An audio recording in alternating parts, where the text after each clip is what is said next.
అవియాన్ సిటీలో నువ్వు చూజ్ చేసుకున్న ప్రోగ్రామ్ ఏంటి అసలు? సో నేనైతే డేటా ఇంజనీరింగ్ చూస్ చేసుకున్నాను. ఓకే.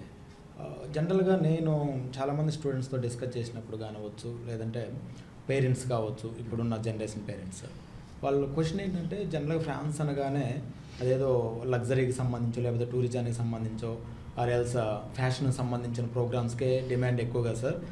ఈ టెక్నాలజీ రిలేటెడ్ వాళ్ళకి అసలు కరెక్టేనా మనకి ఫ్రాన్స్ అనే క్వశ్చన్ రేజ్ అవుతుంది. అవును.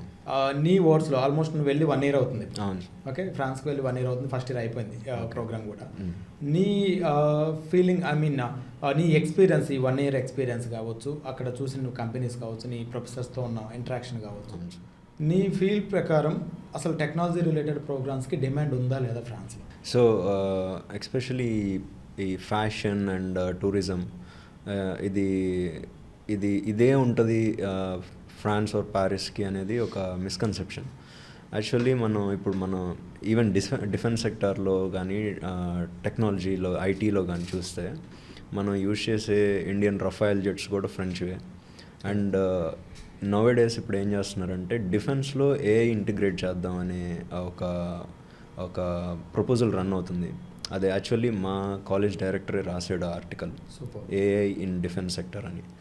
So of course there is a huge growth in IT and defense and especially IT. You mean ఈ థాట్ ప్రాసెస్ ఏదైతే ఉందో అదొక మిత్.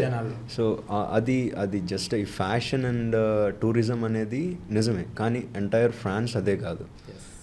అన్ని నేషన్స్తో పాటు టెక్నాలజీలో కానీ ఈ డిఫెన్స్లో కానీ France day by day improve అవుతూనే ఉంది.